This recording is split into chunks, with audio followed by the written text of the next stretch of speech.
नमस्कार दोस्तों, आज ये हमारा तीसरा लेक्चर है और आज हम पढ़ेंगे मौर्योत्तर काल यानी कि मौर्य काल के बाद में कौन-कौन से वंश हुए। तो शुंग वंश हो गया, कर्ण वंश हो गया, सातवाहन वंश हो गया और यवन आक्रमणकारी जैसे कि हिंद यूनानी, शक, पल्लव और कुषाण, इन सब के बारे में आज हम इस क्लास में पढ़ेंगे। तो दोस्तों स्टार्ट करते हैं शुंग वंश और कर्ण वंश से। शुंग वंश की स्थापना किसके द्वारा की गई थी? तो दोस्तों शुंग वंश की जो स्थापना है वो की गई थी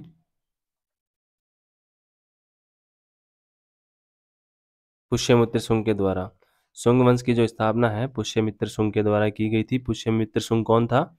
जिसने मौर्य समाज के अंतिम सम्राट, कौन था मौर्य समाज का अंतिम सम्राट? ब्रह्मदत्त।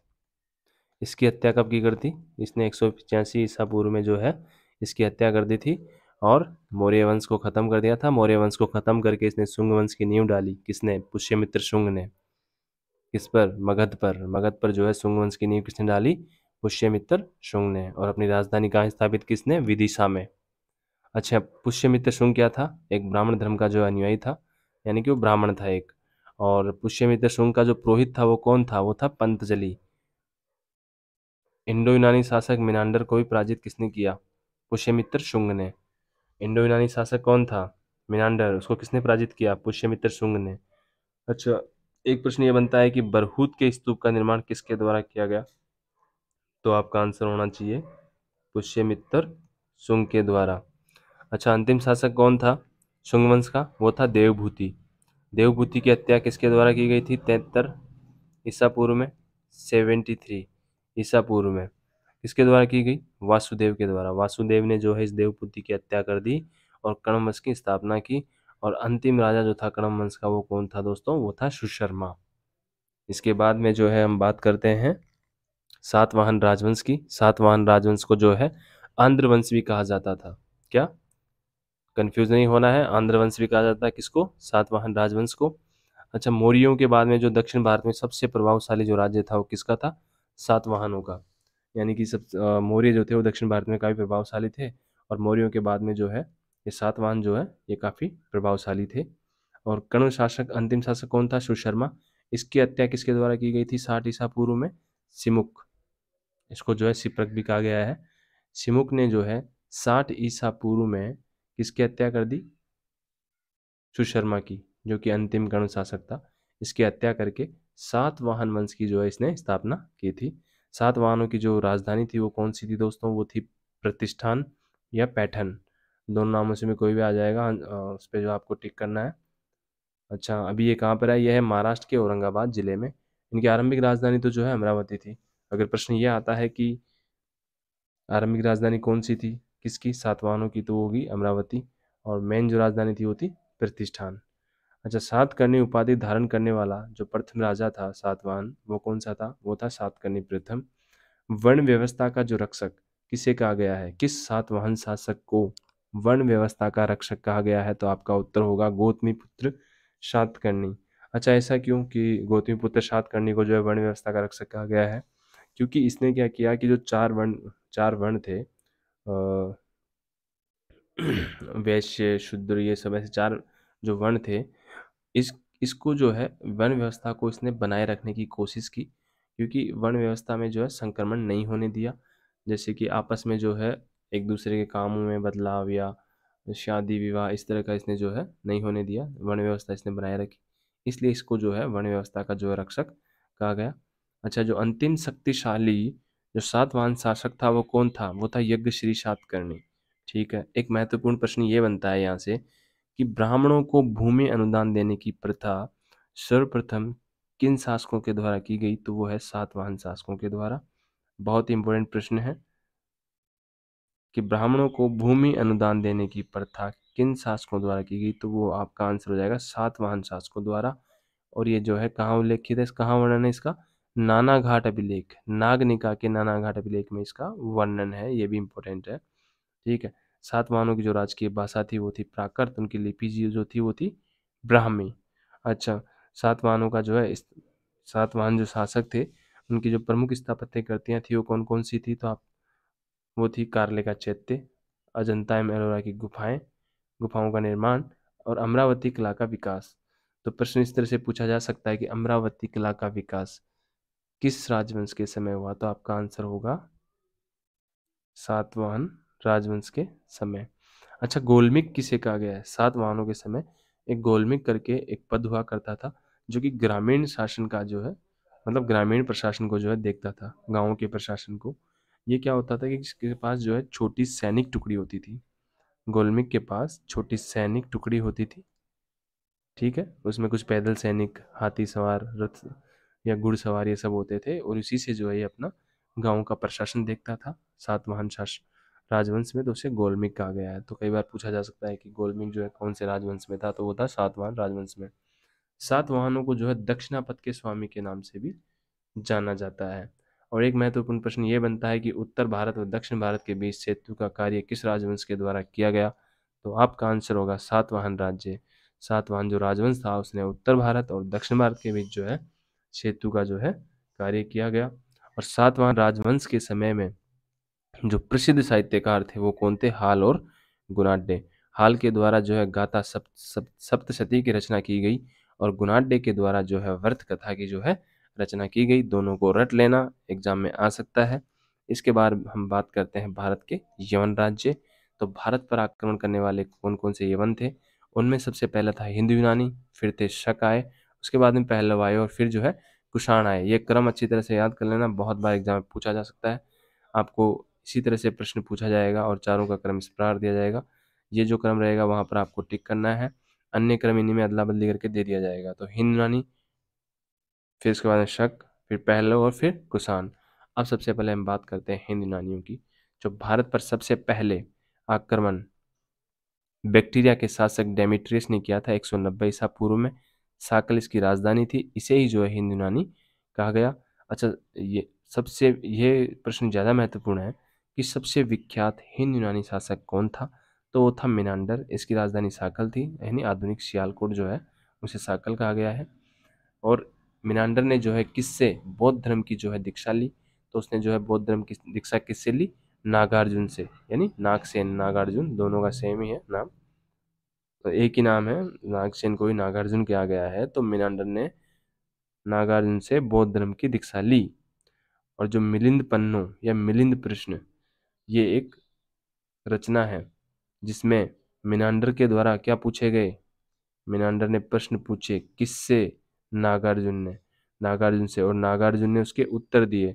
तो इन दोनों के प्रश्न उत्तरों का जो संकलन है वो किसमें है? मिलिंद पन्नो या मिलिंद प्रश्न नामक रचना के अंदर है।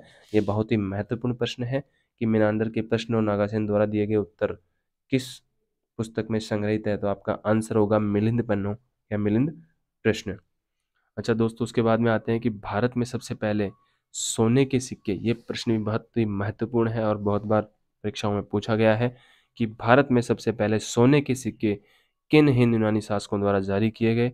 तो आपका आंसर हो, सॉरी, सोने के सिक्के सबसे पहले किन शासकों द्वारा जारी किए गए? तो आपका आंसर होगा हिंद यूनानी शासकों के द्वारा जारी किए गए।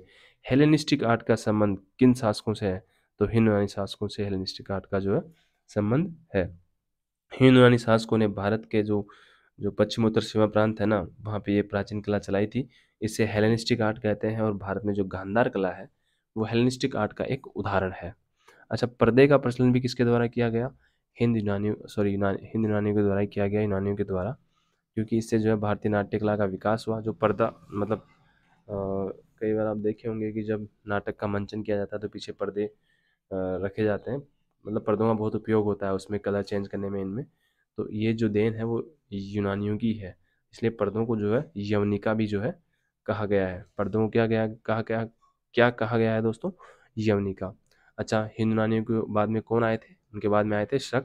और शक जो है अपने आप को क्षत्रप भी कहते थे, यानी शक हो या क्षत्रप दोनों एक ही बात है। इनकी टोटल जो है 5 शाखाएं थी, और पांचों शाखाएं कहाँ फैली हुई थी? पांचों शाखाएं जो थी वो दोस्तों भारत और पाकिस्तान में जो है फैली हुई थी। पहली शाखा इनकी अफगानिस्तान में थी, दूसरी पंजाब में, तीसरी मथुरा में, चौथी जो शाखा थी वो पश्चिमी भारत में थी, और पांचवी जो है ऊपरी दक्कन में थी। और सबसे अधिक जिसका शासनकाल जिस शाखा का रहा तो वो था पश्चिमी भारत वाली जो शाखा थी, उसका जो था ज़्यादा समय तक वो है शासन में रही। प्रथम जो शक राजा था वो कौन था? मौ था। और शक मूलतः कहाँ के थे? मध्य एशिया के निवासी थे। ये प्रश्न बहुत बार पूछा गया है कि शक मूलतः कहाँ के निवासी थे, तो आपका उत्तर होगा मध्य एशिया के निवासी थे। और शक भारत किस लिए आए थे? वो चारधाम की खोज में भारत आए थे। ठीक है। अच्छा, सबसे प्रतापी जो शक शासक था वो कौन था? वो था रुद्रदामन प्रथम। ये एक बहुत ही संस्कृत प्रेमी था और इसका शासनकाल 130 से 150 ईस्वी में रहा और गुजरात पर अधिकतर इसका जो है राज्य रहा। अच्छा, रुद्रदामन प्रथम के द्वारा जो है सुदर्शन झील का जीर्णोद्धार कराया गया। जीर्णोद्धार मतलब कि उसको जो है सुधार करवाया गया, उसके अंदर जो भी अगर टूट फूट गई होगी तो। अच्छा, सुदर्शन झील का निर्माण किसके द्वारा गया? पिछली क्लास में हमने पढ़ा था। तो सुदर्शन झील का निर्माण जो है मौर्य काल में जो है चंद्रगुप्त मौर्य के द्वारा करवाया गया था और उसे नहरें निकालने का काम सम्राट अशोक के द्वारा किया गया था। एक ये भी महत्वपूर्ण प्रश्न बनता है कि सबसे पहले विशुद्ध संस्कृत भाषा में कौन सा अभिलेख जारी किया गया? तो वो था गिरनार अभिलेख। किसके द्वारा? रुद्रदामन प्रथम के द्वारा। अच्छा, विक्रम संवत कब शुरू हुआ? 58 ईसा पूर्व में। विक्रम संवत जो है 58 ईसा पूर्व में शुरू किया गया। एक स्थानीय राजा था उज्जैन का, उसने क्या किया? शकों को जो है मारकर जो है बाहर भगा दिया और उसी के उपलक्ष्य में जो है उसने विक्रम संवत स्टार्ट किया और उसने जो है विक्रमादित्य की उपाधि धारण की और बहुत ही ये विख्यात ये जो उपाधि थी वो बहुत विख्यात हो गई थी। इस तरह कुल 14 विक्रमादित्य उपाधियां भारतीय राजाओं के द्वारा जो है धारण की गई। और जो सर्वविख्यात जो विक्रमादित्य था वो कौन हुआ? वो था गुप्त सम्राट चंद्रगुप्त द्वितीय। यानी कि सबसे विख्यात विक्रमादित्य कौन राजा था? तो वो गुप्त साम्राज्य का था। गुप्त सम्राट कौन? चंद्रगुप्त द्वितीय। अच्छा दोस्तों, तो इसके बाद में आते हैं हम पहलव। तो पहलवों के बारे में ज़्यादा वर्णन नहीं है, बस यही है कि पहलव जो है इनका मूल स्थान कौन सा था? इनका मूल स्थान जो था वो क्या था? ईरान था। और सबसे प्रसिद्ध जो पार्थेय राजा था वो कौन था? गोर्डोफर्निस था। इसके बाद में आते हैं दोस्तों हम कुषाणों के बारे में। अब हम पढ़ते हैं। कुषाणों को जो है यूची और तोकरी भी कहा जाता था। क्या? यूची और तोकरी भी जो है कुषाणों को कहा गया था। और कुषाण वंश का जो संस्थापक था वो कौन था? वो था कुजुल कदफिसेस। ठीक है। कुषाणों की राजधानी, महत्वपूर्ण प्रश्न यहाँ से बनता है कि कुषाणों की राजधानी कौन सी थी? पुरुषपुर आएगा ऑप्शन, या फिर पेशावर, दोनों में से, या दोनों जो है क्लिक कर देना है। पुरुषपुर को ही जो है पेशावर कहा गया है। और द्वितीय राजधानी जो थी कुषाणों की वो कौन सी थी? वो थी मथुरा। अच्छा, कुषाण वंश का सबसे प्रतापी शासक तो कौन था? वो था कनिष्क था। कनिष्क ने जो है अपने राज्याभिषेक के समय, कब कनिष्क का राज्याभिषेक कब हुआ? 78 ईस्वी में। इस समय जो है इसने शक संवत जो है चलाया था और भारत सरकार के द्वारा जो अभी जो कैलेंडर प्रयोग में लाया जाता था वो है शक संवत। 78 ईसा पूर्व में जो है चलाया गया। और कनिष्क जो है वो कौन से उसका अनुयायी था? वो था बौद्ध धर्म की महायान जो संप्रदाय है उसका जो है अनुयायी जो है था।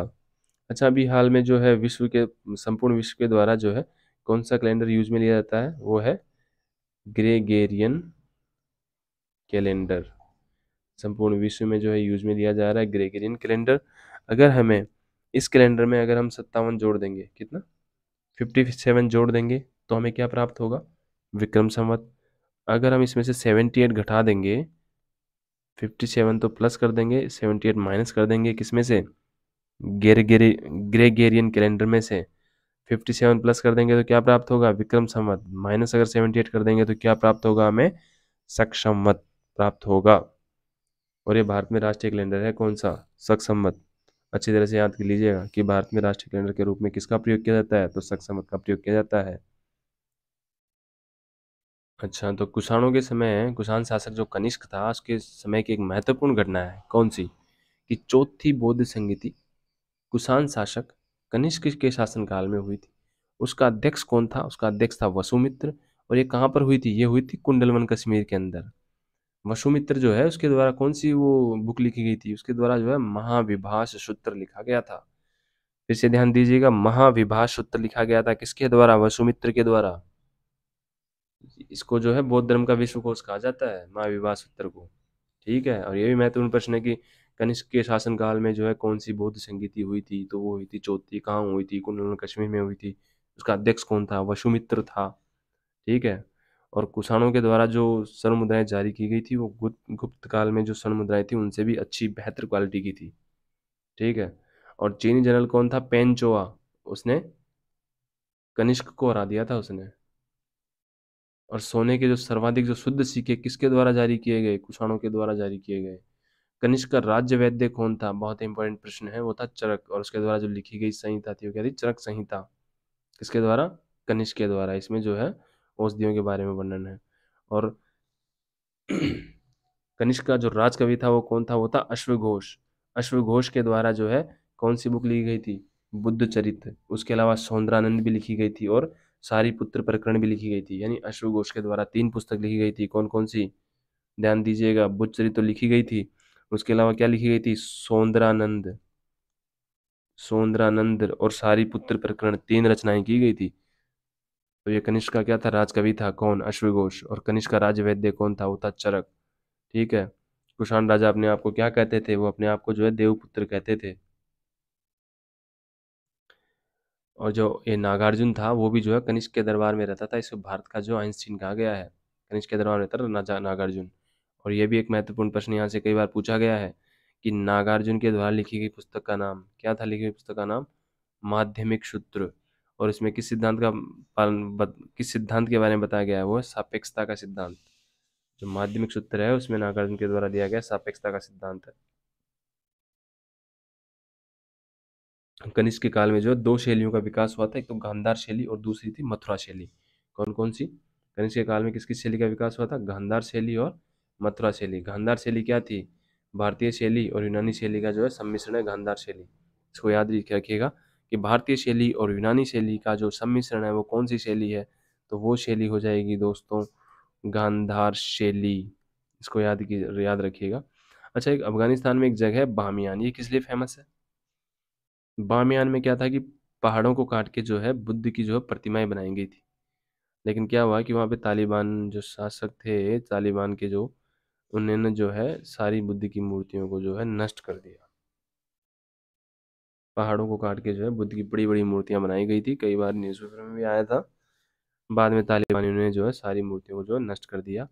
अच्छा, कनिष्क के समय जो तक्षशिला जो थी वो क्या थी? गांधार शैली के लिए प्रसिद्ध थी। और अगर रेशम मार्ग के बारे में आता है तो कि रेशम मार्ग का आरंभ किन शासकों द्वारा किया गया था? वो हो जाएंगे कुषाण। रेशम मार्ग पर जो नियंत्रण जो है किसके द्वारा किया गया? कुषाणों के द्वारा किया गया। रेशम बनाने की तकनीक का आविष्कार कहाँ हुआ दोस्तों? रेशम बनाने की तकनीक का आविष्कार जो है चीन में हुआ। अच्छा, बुद्ध का किसके सिक्कों पर अंकन हुआ? ये प्रश्न कई बार पूछा गया है कि बुद्ध की आकृति का अंकन किस शासक के सिक्कों पर हुआ? तो आपका आंसर क्या होगा? कनिष्क, कुषाण शासक कनिष्क के सिक्कों पर।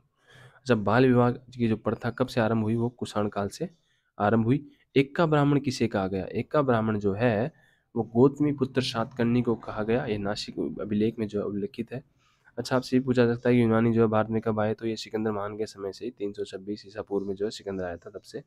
और शक प्रथम शताब्दी ईसा पूर्व, यहाँ ध्यान दीजिएगा। शक कब आए? प्रथम शताब्दी ईसा पूर्व में। कुषाण कब आए? प्रथम शताब्दी ईस्वी में।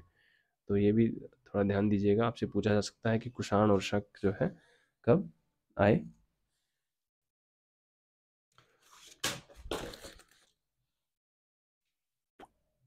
अच्छा दोस्तों, एक चीज़ और थी कि सातवाहनों के बारे में। सातवाहन जो शासक थे, क्योंकि उनके नाम जो थे सातवाहनों के वो इस प्रकार थे, जैसे कि गौतमी पुत्र सातकर्णी, वशिष्ठी पुत्र सातकर्णी।